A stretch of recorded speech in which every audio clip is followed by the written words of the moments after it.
name's Michael, and as you can tell from my voice, yes, I am an interior designer.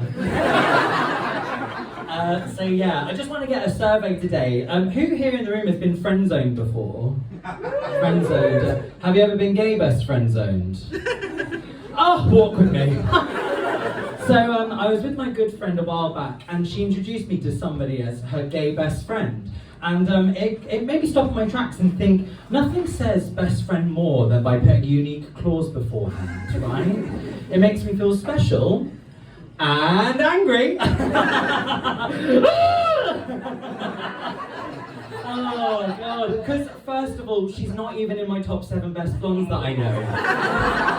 I know. And secondly, like, how dare she pit me against all the gays she knows like it's a fierce competition? But hey, I'm glad I'm winning. Because the only thing worse than being a gay best friend is not making the cut.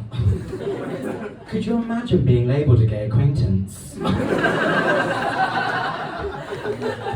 Could you imagine being gay and nobody knowing who you are?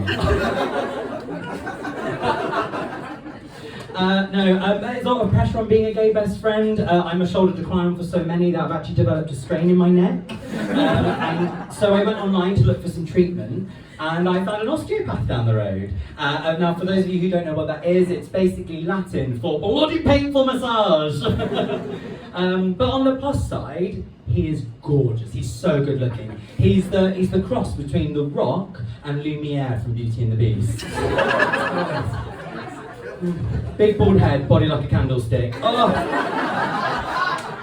There, I said it. I fancy men that look like decorative ornaments. Okay, cuff me, arrest me, send me to prison.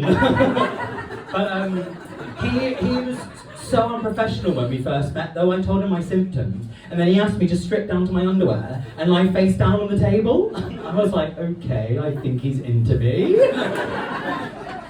And the sexual tension was out of this world. I asked when I could see him again, and he said he could see me in 2 weeks. A fortnight. The sexiest amount of time. I was beside myself. I spent those 2 weeks shopping for the best underwear, right? Oh my god, not quite jockstrap, I don't want to appear too forward.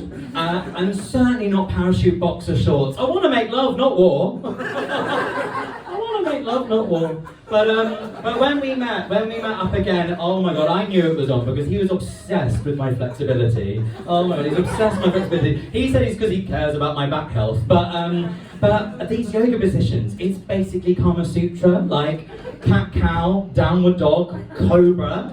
Somebody call the RSPCA, these animals are filthy. Disgusting. But yeah, now we're in a relationship. We are spicing things up with a bit of role play. It went there, it went blue. But yeah, I pretend that he's a dirty baker and I'm a naughty, slutty piece of dough that hasn't done their homework. Yeah. We even have a kink fantasy where he charges me 60 quid after every session. Our safe word is just tap the card reader when you're ready. And that is awkward because how do you tell someone you can't afford to be their sugar daddy? Like, I don't look like a sugar daddy, do I? More like a fun oat milk uncle. Yeah.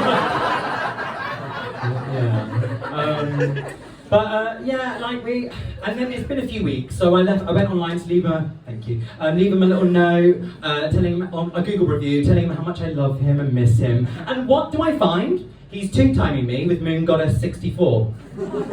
She has a slip disc and clearly a lack of conscience. And I thought, you know what, contrary to my sessions, I am not going to take this lying down. No, thank you. And so I confronted him, and you know what he said to me? He said he had no idea what I was talking about. Men, am I right? First he cracks my neck, then he sticks needles in my back, and now I'm being gaslit? We were through. This relationship was over, and it sucks, you know. But it has made me like review life as a single person, right? Like being a gay best friend is great, but there is so much more to me than my sexuality, right? Like, for example, like I'm getting back into old pursuits like aromatherapy. My favourite scent, poppers. Mental.